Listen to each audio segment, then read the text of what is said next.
Uh, let's all stand for the opening song and remain standing for opening prayer and praise and worship. Let's do this in the name of the Father, Son, and the Holy Spirit. Amen.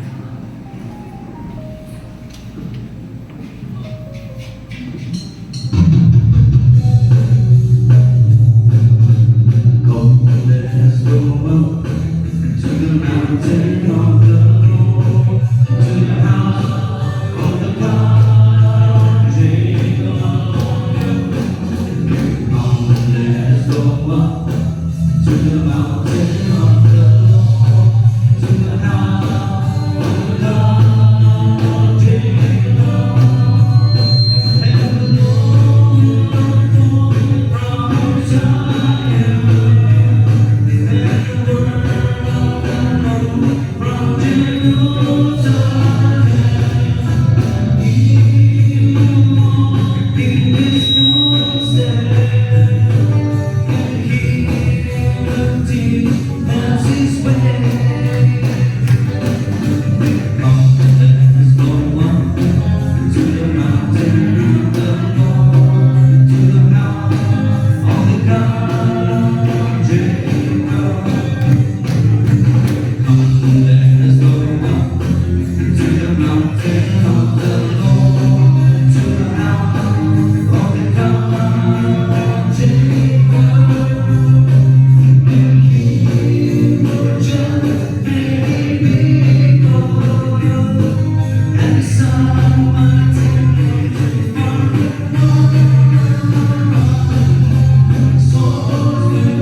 Heavenly Father, we thank you for gathering us here today as we begin our session of the DCLP. Guide us in understanding and living out the values of the DCDP. Fill us with your spirit to act with integrity, generosity, and service in all that we do. Bless our time together, Lord, and we will grow closer to you and to each other. We ask this through His Son, Jesus Christ our Lord. Amen. Let's proceed with our praising. Praise the Lord.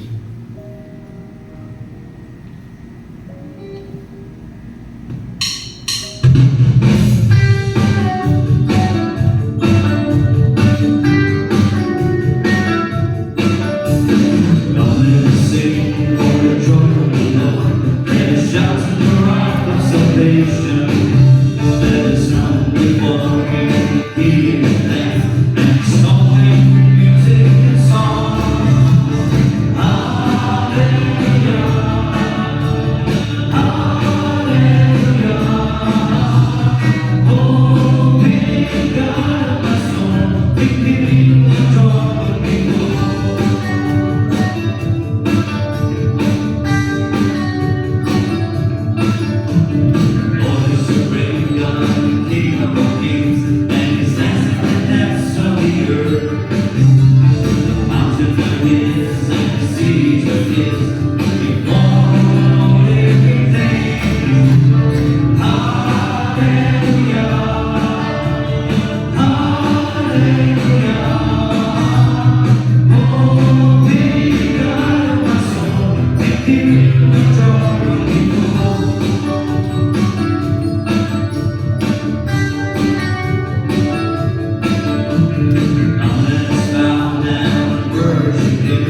our Creator, the beginning and the end, the way, the truth, the life, and salvation. Praise you, God, our merciful God, our loving God, and forgiving God. Praise you, Jesus, Jesus, you are the Lamb of God, the bright morning star, the champion of you. Praise you, Lord God, praise you, the living word, the light of the world. Prince of peace, wonderful counselor. Praise you,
God.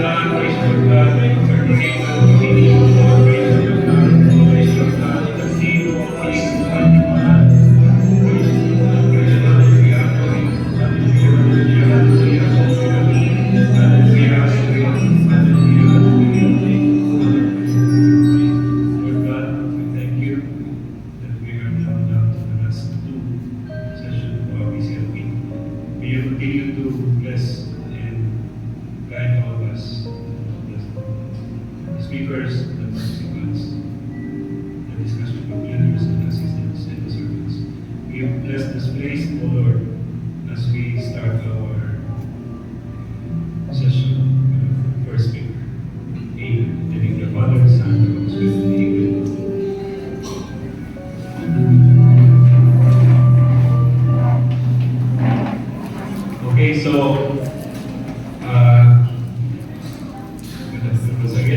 nanan ko yung short recap no, sa ating session last week, which is entering the BCBP way of life. By the way, ang session natin this afternoon includes 3 topics: prayer and scripture, prayer, scripture, and spiritual gifts, speech and following guidelines for business dealings between BCBP members. So, muna siya ang last module, which is the BCBP way of life.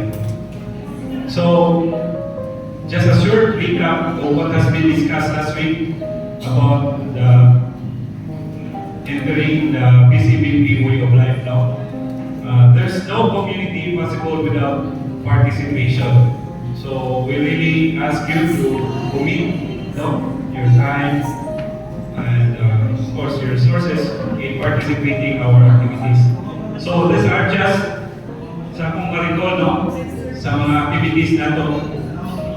First Friday Mass and teaching. So karon na atong First Friday Mass is held at Alta Vista Walk and Catholic Club no, every First Friday. Gabi ini siya 7 o'clock, no? So, kung simba ka every Friday, diri na natang simba, no? Sa First Friday. And then, an action group meeting, others call this a prayer meeting, no? So, this atong prayer meeting will be held in different houses, hosted by different members. Twice a month siya, second week and fourth week of the month. And then, after ninyo sa inyong action group meeting, magsabot mo o tasking, mag-visit pa mo o orphanage or mag-visit pa mo sa itong outreach. Then ako na siya after na nice short fellowship lang kaon ginagmay.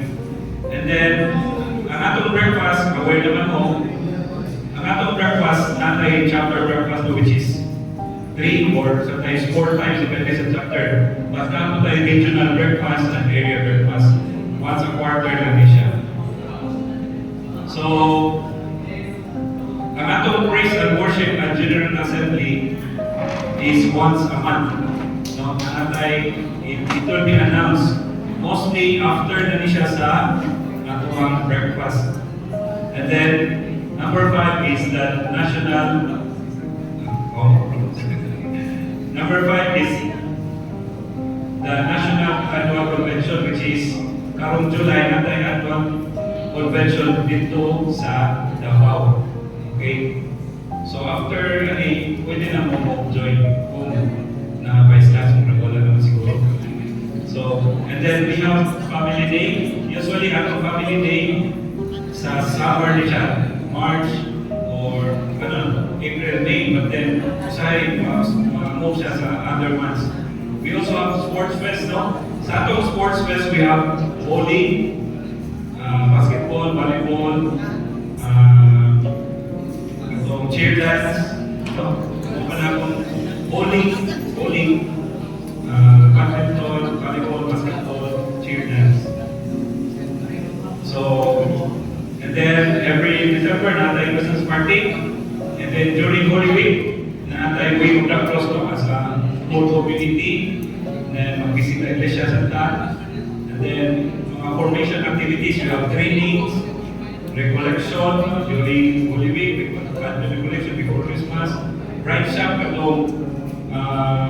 muna siya ang workshop para maka-share po sa inyong life stories sa breakfast. Muna siya so, ang information activities, agad siya. This is just a few, but wala siya i-announce lang siya sa chapter. No? But sa akong ma-remember, muna siya consistent na agad hindi siya mawala. Okay. Next slide, bro. So, after ninyo graduate sa BCLP, member members ng information, no? So you are members of the PCPP under Pasa Formation Program, which is kinahanglan mo kumuha na ni, no? But this one, i-announce lang siya kano sa, okay? But you can attend all activities na sa PCPP, okay? Sa Talisay chapter. So free to follow the Lord weekend. So one day ready siya. And then kaning PCPP Christian Marriage Retreat, 3 days, 2 nights ni siya.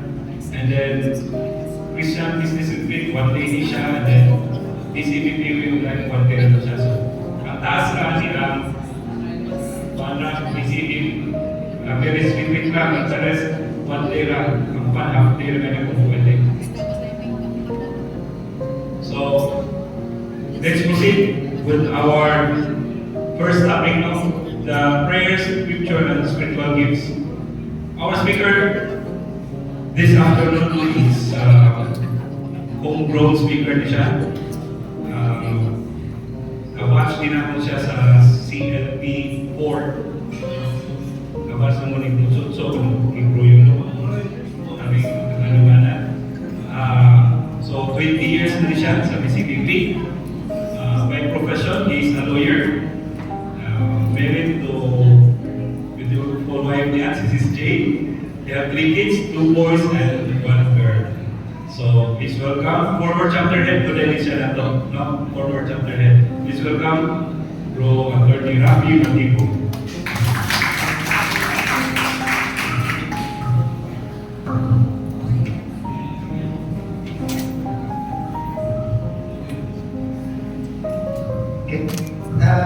Thank you very much, Father Elliot, for that kind of introduction.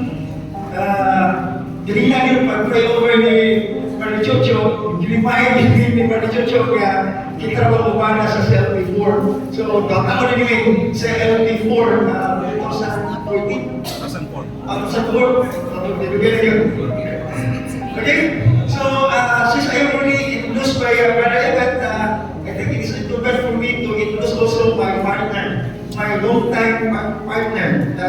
Actually, she was the one who prepared my PowerPoint. So every time I have a talk, siya niya kita tayo prepared the PowerPoint. Di ba kita as happy as kini sa computer yun sa mga PowerPoint. So kini, kailangan naman niya para ko siya niya tayo sa kanil.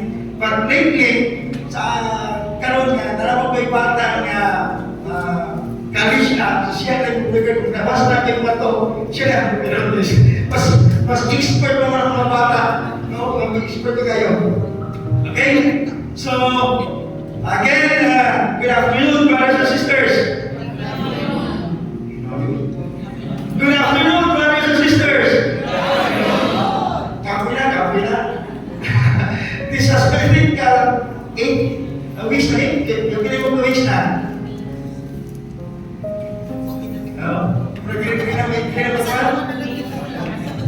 Okay, so nagtatawag nyo. So this is the 4th module, the first talk sa first module. So before anything else, I would like to congratulate all of you for this class for reaching this milestone of your Christian Life program. Nakapunta nyo sa top number 12. Actually, if we base on the old memorandum membership memorandum, top number 11 is the last top of the CLP, no, entering the PCPP of life. But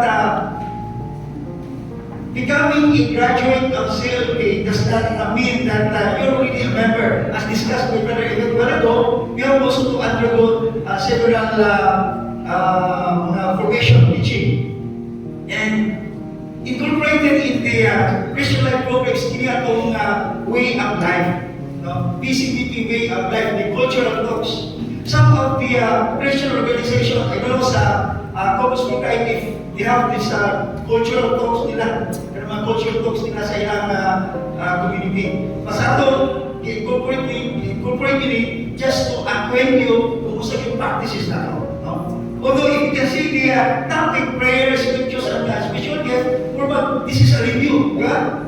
Review naman yung prayer, what are idea na get mga spiritual gifts o kini mga scriptures. No? So this afternoon, we will discuss prayer, scriptures, and spiritual gift.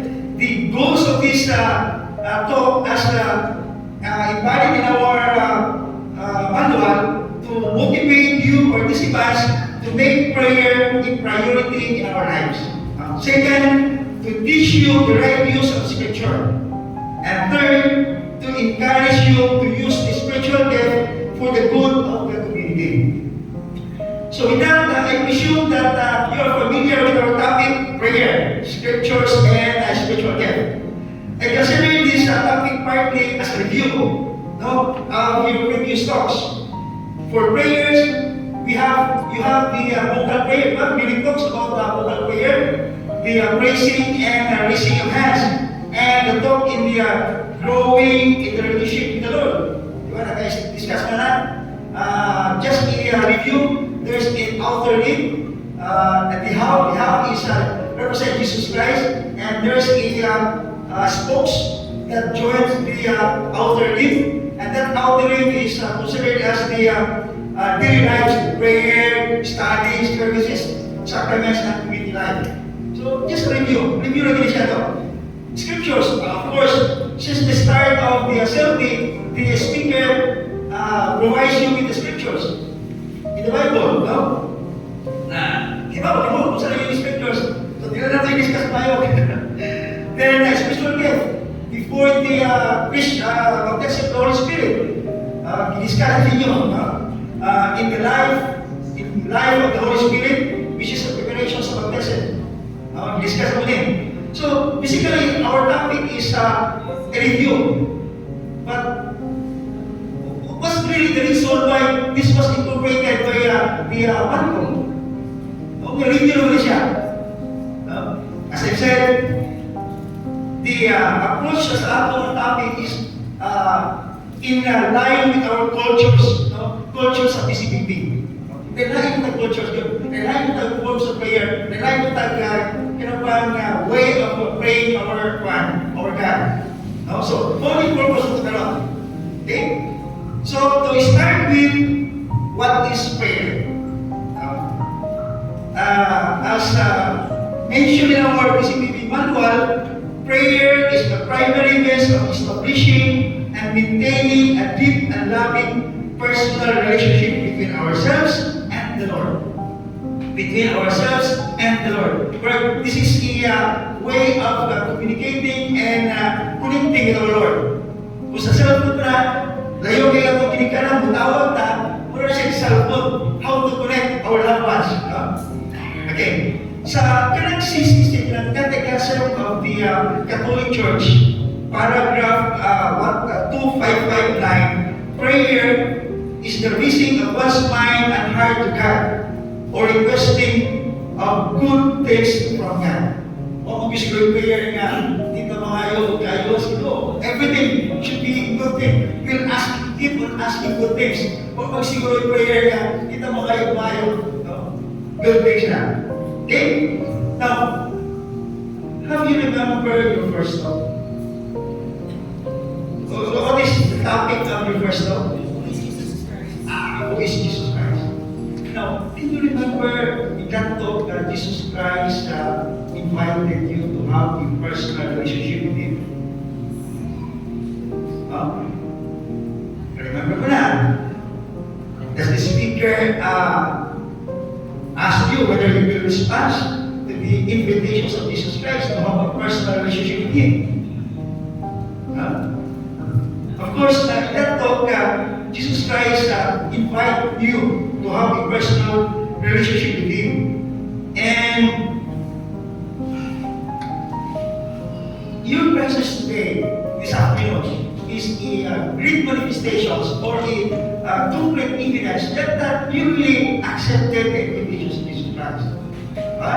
And of course, prayer. Now, to become a member of the BCPP, we need to acquaint the brotherhood's vision and mission. Who among you here have already attended the breakfast? Participants, that's normal or usual na our breakfast na i-mention na atong mission and vision, di ba? Ang atong mission is to bring Christ to the marketplace and win the marketplace for Christ.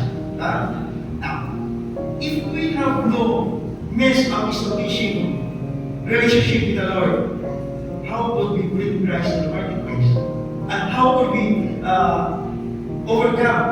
win market for Christ? No? So we really need to have prayer, no? In order to maintain and observe our missions and visions of our community. Now, just to give you the highlights of our life cycle in the BCBB. So, actually, this is the life cycle. First, after you graduated the SLP, you will be encouraged to pray. You will be encouraged to pray. And after you continue sa prayer, you will experience personal conversion. From ordinary Christians, or about useful na prayer. You cannot live the day without prayer. So, you will be personal conversion.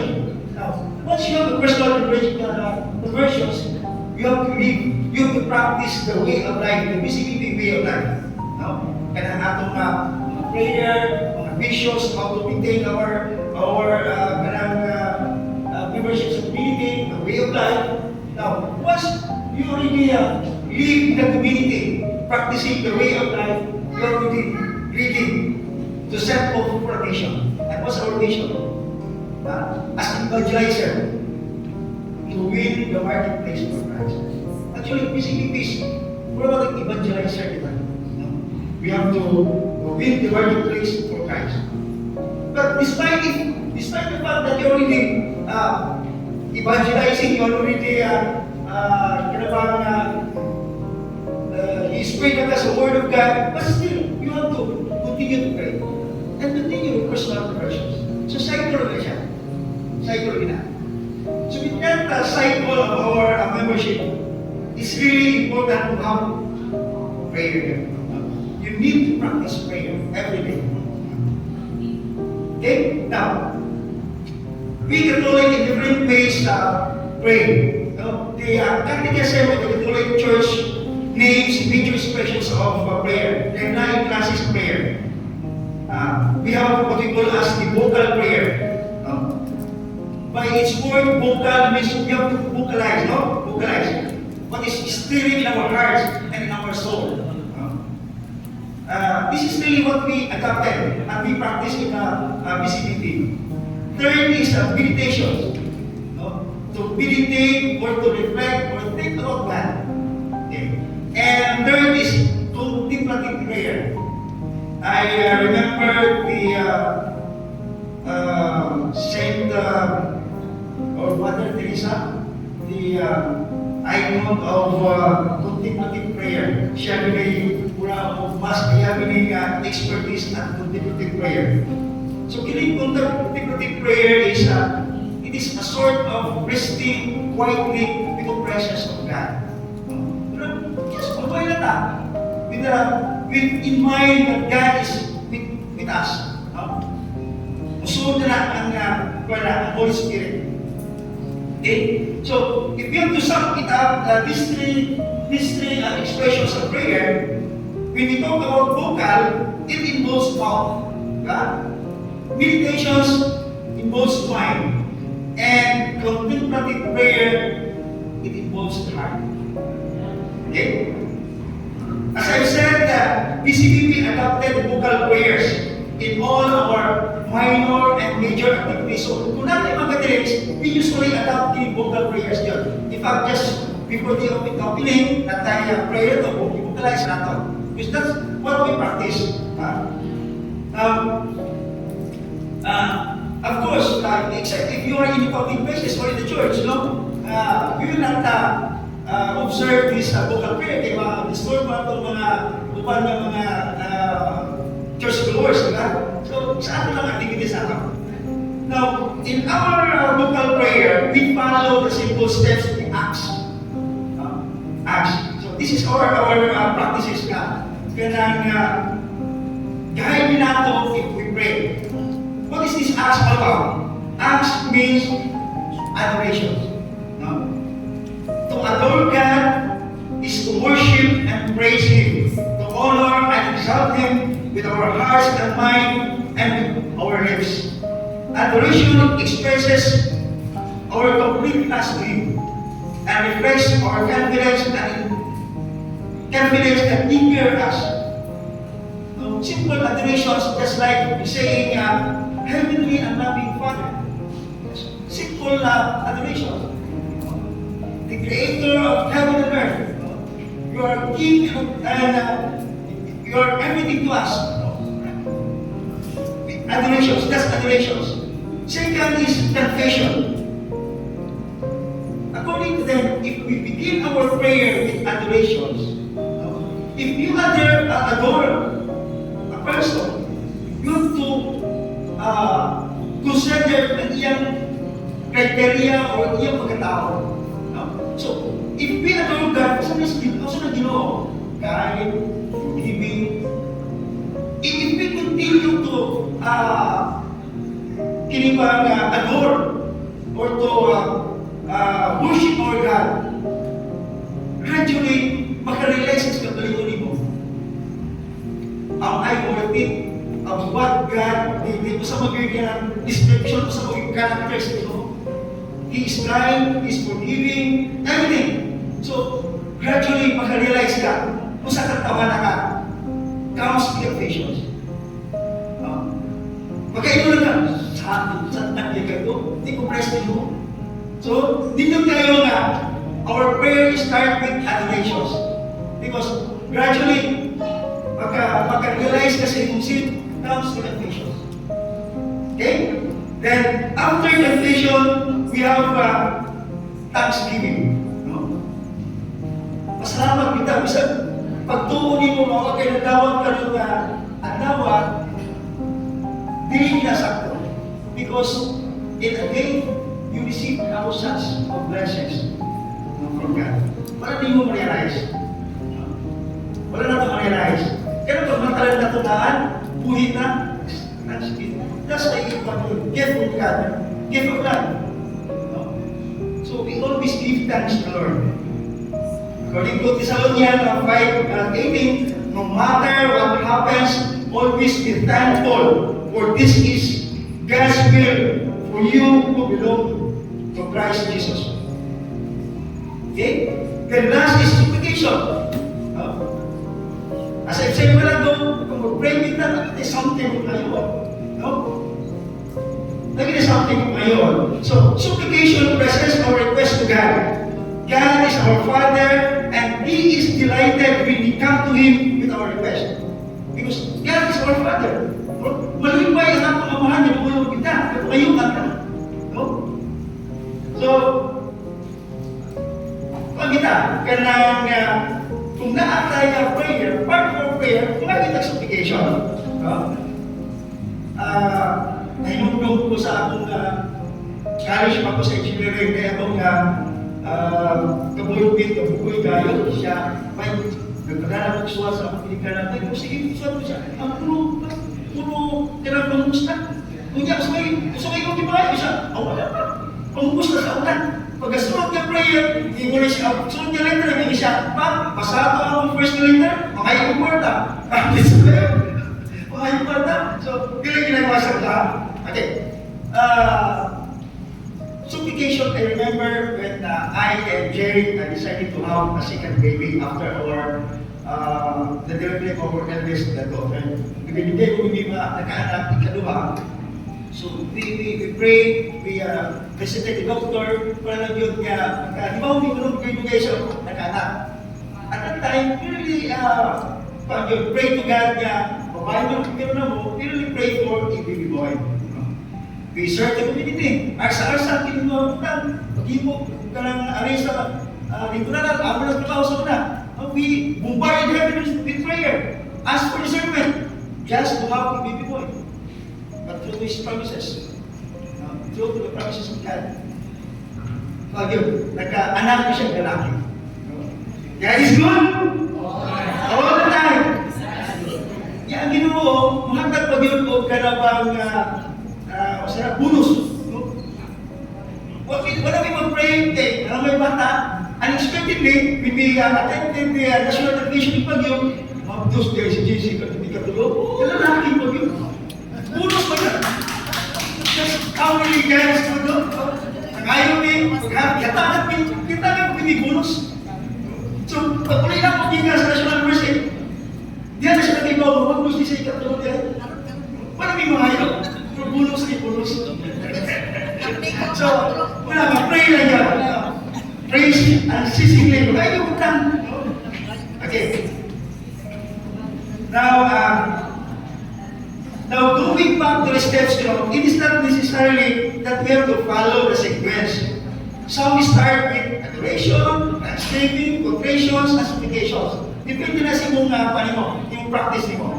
Now, the example of the perfect prayer, all comprises all the elements of prayer is not the Lord's Prayer. Kining our Father. Binatara niya adorations, contractions, confessions, supplications, and kining thanksgiving. Imagine, si Jesus Christ, pray mo ganyan. That's a perfect model nga prayer nato. Okay? Now, as I've said a while ago, prayer, although simple, but there are still many mga hindrances or barriers pa nga magkahatag o way of kayo na bakit siguro paminawa siguro ang akong prayer. Sometimes pag na tayo, in fact, lagi tayo nga mula mo mag-discourage din ka, hindi na pray. Logo lang siguro, kaya ako paminawan. Not knowing that you really miss some of the barriers pa sa prayer. One of these barriers or factors sa atong prayer is neglect barrier. Some of the Christian people, they keep on talking about prayer. But because of their business, they not pray. Ito naman, most of their time para sa ilang negosyo, para ng professions. Pagkalimutan na ang prayer. But what is important in our schedule than prayer? We are just only stewards here in earth. Kaya atong position, kaya atong kwarta, kaya atong properties, hindi na ito magdala. Kung kita stewards na ta, it is called by God. Kung kailangan ilakaw na ito, ay hindi magdala yun. So, pero i-prioritize na ito ang kanang atong busy sa atong profession, sa atong business. Yaan na ito ang prayer. Okay? Kanang second, unrighteous prayer. James 5 verse 16 tells us, prayer of a righteous man is powerful and effective. Powerful and effective. During my early days sa BCPP, pagsugod din ako o kanang talk sa kinima teaching nato, ako na siya request i-member sa BCBP nga I believe so powerful. Pag mag-pray na, ako request. And you feel, I really feel nga, pray niya sa ako, pray over, kayo mo, naagay kami. Naagay, tipay siya, naging nindot yung kayo na world power sa iyong prayer. Because He is righteous. Righteous. Magkaimot mo siya, huwag kayo magka sa iyo, magka-righteous pa sa community. But He's here in this room. And the key word here is righteous. No? And how can we overcome this barrier? Simply repent. That's the solution. Repent. If you are not righteous, naturally you committed a sin. And the only way to remove sin is you have to repent. Okay, you have to acknowledge that you are a sinner. Then then, third is a motive barrier. James 4 verse 3 says, "Yet even when you pray, your prayers are not answered because you pray just for selfish reasons."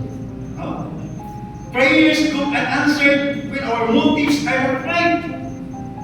Kung dili sakto ang motive mo, pag ang utas ka na utas sa atong silingan, ano pwede? Do you think God will answer your prayer? Hindi yun, no? So, one way to eliminate this selfish motive or ang atong solution is pray for others. That is what our intercessory did now. So, karon while having a talk na kay pato kanang prayer warrior, they are praying all of you. So, take that opportunity. If you have concern, ihatag sila ito. I'm sure mas bukat nila because they're praying for others, not for themselves. So, take that opportunity. Believe mo yan, i-iwan yung concern, ihatag nila ito. Because I believe God will answer your prayer. Okay? Then another one is getting relationship barrier. Our prayers will be hindered when our relationship are not right. In Matthew 5, Jesus said, before we worship, we must first make peace with the person who is angry with us. So kung naatay, i-pray nga, if you think na katay mong pagkin, suko kasi yung silingan, ayaw na kaya kakakal ko na, kung nakita pa ka, mata ka dyan. Mas Diyos, kung naligay ka, kayo po sa iyong silingan. In Matthew 5 says, if you are about to offer your gift at the altar, and you remember that your brother has something against you, leave your gift in front of your altar, go at once and make peace with him, and then come back and offer the gift to God. Huwag niya na i-offer. Kaya limpyo na juga. Limpyo na juga. Okay? So, the fifth one is ginigitawa na ito faith barrier. Asking God something is the start of powerful prayer. Kung, imagine ha, kung mudungol ka sa usap tao, kung mga ito usap ka advantage, usap ka, advantage ka kung ba't imong naisangkip ngayon mo, Parmanay, you are believing that this man is powerful that can give your request. So if you ask God something, that's the start of a powerful prayer. I remember, okay, when you ask something, you must have faith, not doubt. Without faith, prayers can never be effective. Faithless prayer results in no answer, perpetuating the false belief that God doesn't really answer our prayer. Faith, you really need to consider that if you ask something from God, I come across in the Facebook, I post, what is really the test of faith? Something test of, ano yung sa testing faith yun mo? Nagibutan nito nga, if you are in a state of, why hindi ka kasabot sa iyong sitwasyon, sa iyong pagkatao, sa tao, yung kasabot yun, but still, you believe God. That's a good, that's a good test of faith. Nga, ganang, wala ka kibaw sa siguro yung kibaw niya po ka na, may tuong niya po kasi no. Just like, humble ba? Humble. In prayer, humility is the foundations of prayer. What is the best test of being humble? Ang best test kung humble ka is katong tao o kibaw mahambol siya. Imagine, you are doing something. Gawa na kibaw nga, that act nga imong himo, na kapag himo si mong hambol, ikaw mismo kibaw. Kaya kung kibaw ka, mahambol ka. So, katong tao gawa kibaw siya himo, nga hambol siya. Okay? Then the last one is a persistent buyer. Sometimes we feel giving up when our prayer seems unanswered. Jesus knew lack of persistence would be a huge barrier to effective prayer. So he told his disciples, have you remember when Jesus Christ taught the disciples about the judge and widow? At akong just dito bisipipin. Dito bisipipin ang judge. Have you remember? The widow, I think that's in Luke, yeah, the widow kept on insisting the judge to render a just decision. Pero ang kining judge, wag na siya mawait halugan, did not even respect the human dignity, hindi na siya respect yun. Pero because of the insistence sa kining widow to render just decision, nagbugos ang wish. Basta galing si BP yung judge. So we must be persistent. Never give up. Peter never wins. Ano kita? So, brothers and sisters, if this fixed prayers fire will be overcome, surely our prayer will be powerful and effective, and God will surely hear our prayers. If our God delays in answering our prayer, just wait and be persistent, because I know God reserves something good for you. He is our great Father. Ang usa ka amahan dili ginabulatan ka dautan sa iya anak. I will shoot to you a letter from God. I first received this letter when I attended the CLP 4. I don't know if this was distributed to you. God says, my child, I hear your prayer. If I answer them, it's because I am increasing your faith. If I delay them, it's because I am increasing your patience, endurance, and perseverance. If I do not answer, wait, I have something better for you. The best is always for you. God, na-apply ko through yours, God. So, look, ayaw kong itabi. Continue and be persistent in our prayer. I also come across Father John's in Facebook. I think you posted that if crying is a prayer, Father John's. Crying is whether crying is a prayer or part of the prayer or consequence of the intense prayer.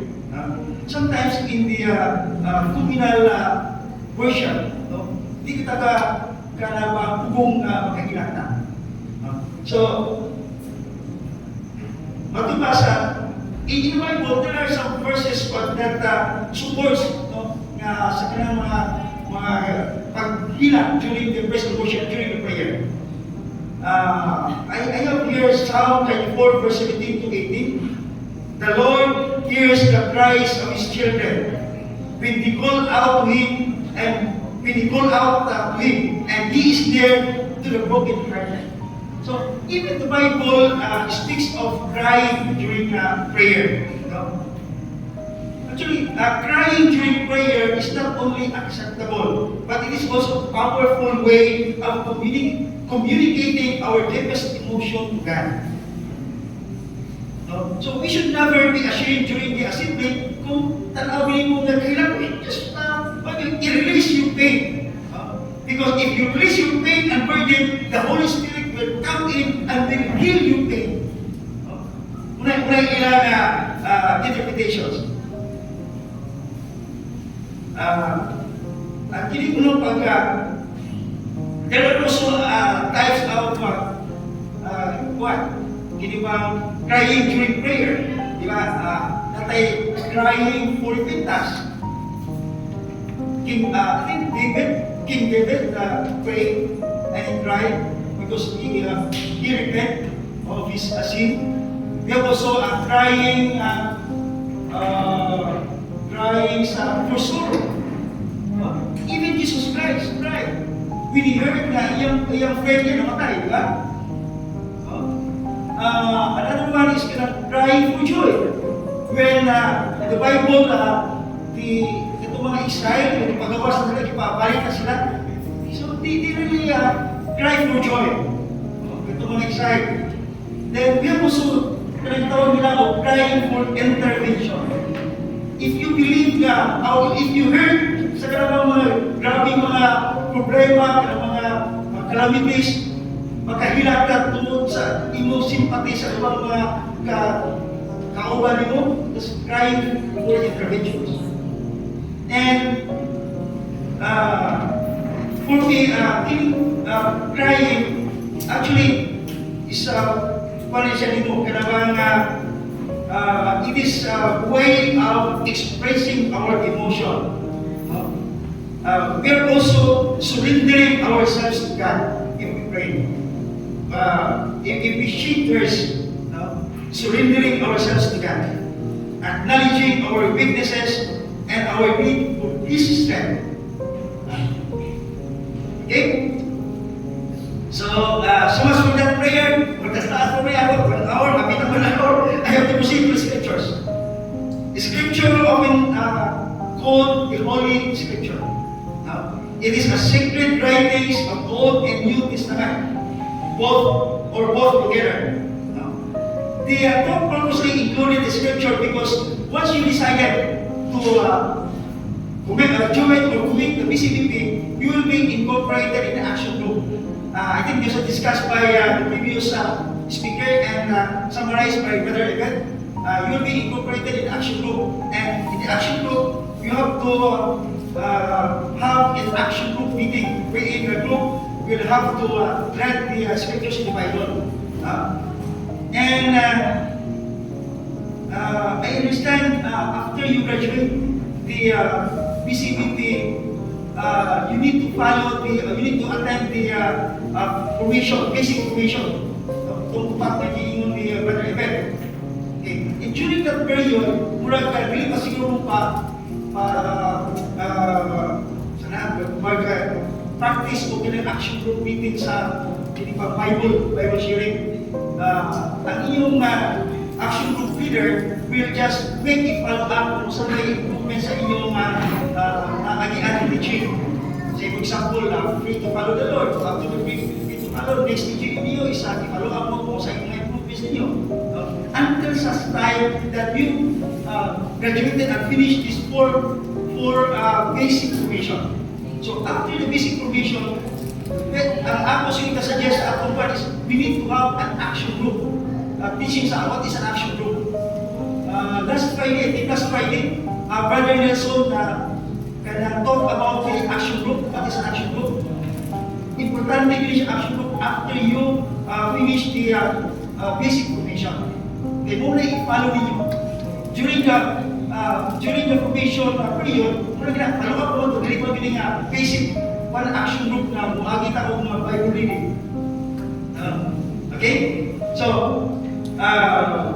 anyway, we have a special talk about that, what is an action group. Then, just a quick facts about the Bible. Since we're talking about the scriptures, the Catholic Bible is divided into 73 books written by different authors. Ang Catholic rin may pinakadaghan 0 books. I don't know sa uban ng mga religion, gagawin 60 plus na kinigman. Catholic Bible has divided into 73 books. Complete books na siya. The first 26 books made up of the Old Testament. And the following 27 books made up of the New Testament. The Bible reference, if you remember, maka-recall mo, kasagaran mo, sa the Bible, may kita Luke chapter 5, verse 1 to 5. That's reference, Bible reference now. So, ang Bible reference is divided into 4 parts. We have the Bible, consisting of 73 books. We have the chapters. In every book, it is divided into different chapters. Then we have the beginning verse and the ending verse. So, kung namin example, Buingon ta nga, kanang Luke chapter 5, verse 1 to 5. So, muna siya. This verse is taken from the book of Luke chapter 5, verses 1 to 5. Okay? Okay, now, another covenant which you signed and committed to become a full member of the BCPP, you will read the scriptures every day for at least 15 minutes. After na, ikaw mo namin, sa graduation, basahin mo o commitment na. So you have to read the scriptures every day for at least 15 minutes. But mind you, brothers and sisters, kung pamilya na din, kung lang medyo kaya na, kung lang na kayo 15 minutes. During the outset, when you read the verse na ito sa inyo, pinanap ang manunin mo ang book. But that is just only a guide. Once you become a member, you have to read the scripture 15 minutes. Okay. Then I also came across the book of Father Rafael Romeo in his book Abiding Presence.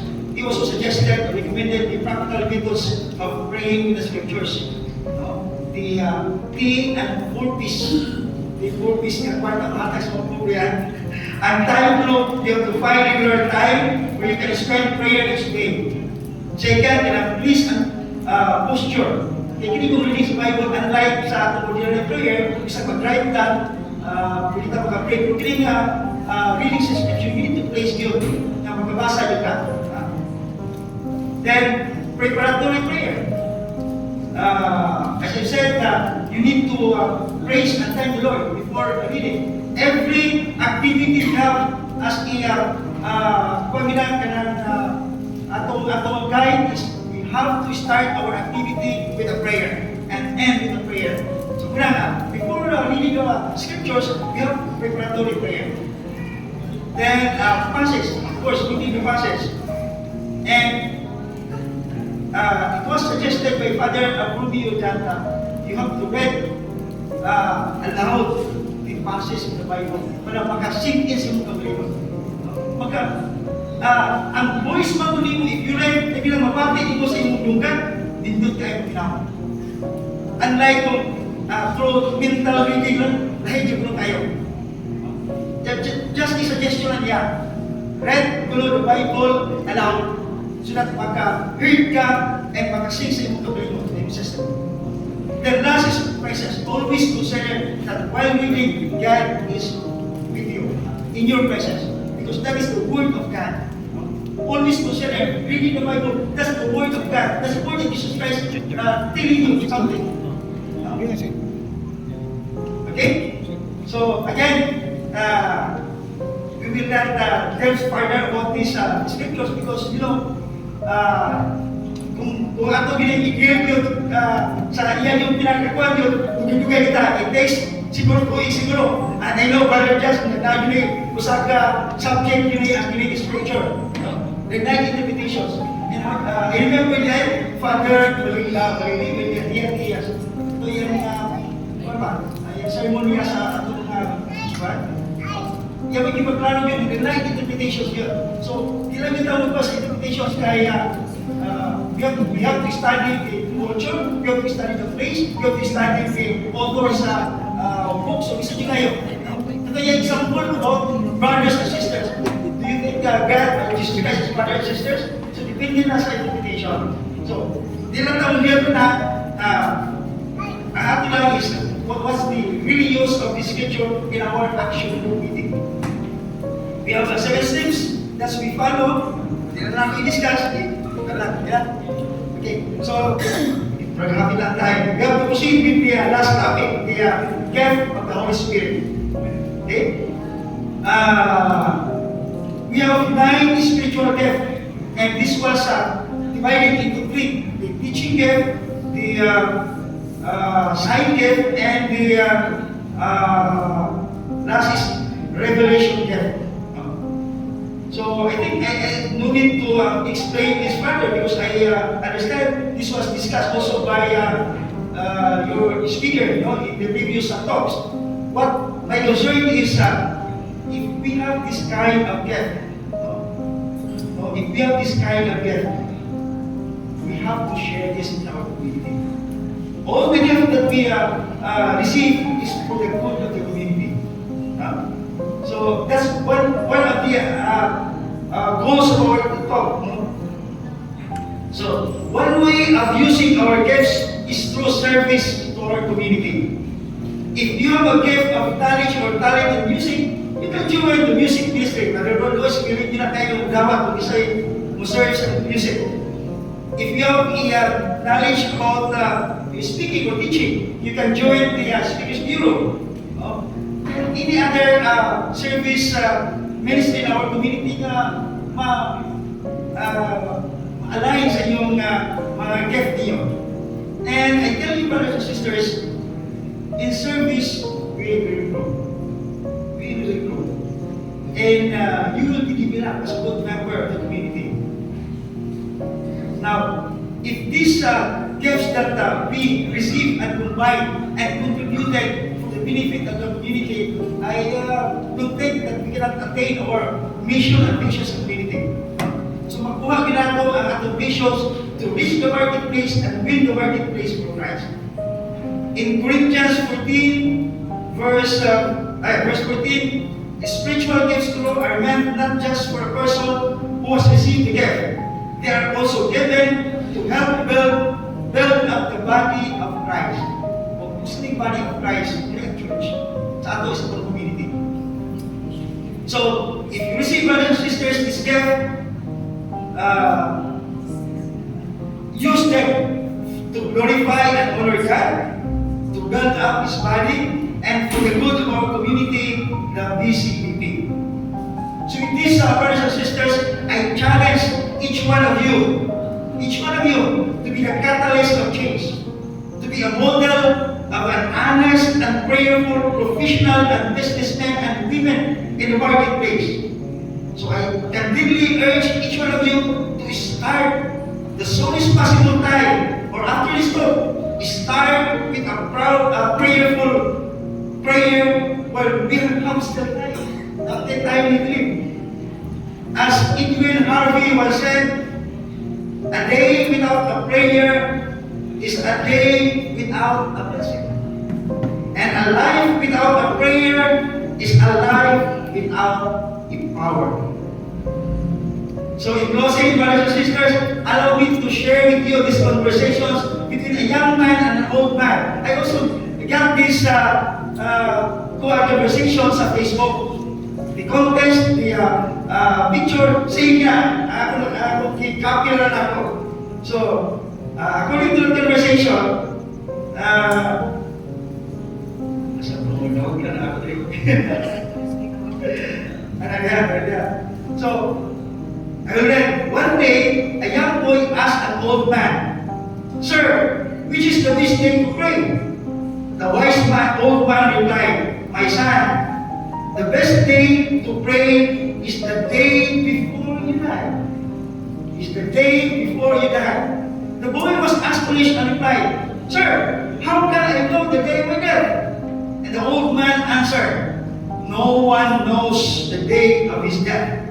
That is why you need to pray every day." So we still have time, brothers and sisters. We are all transient in this world. We do not know the day of our death.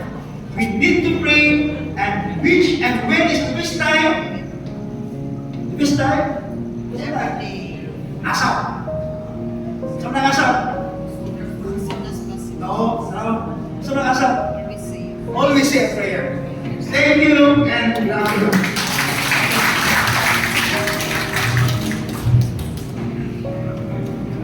Thank you, Bro Rafi. So you can now start with your discussion. Short prayer now and then end it with a short prayer. So discussion starters, how can the right use of scripture improve your relationship with God?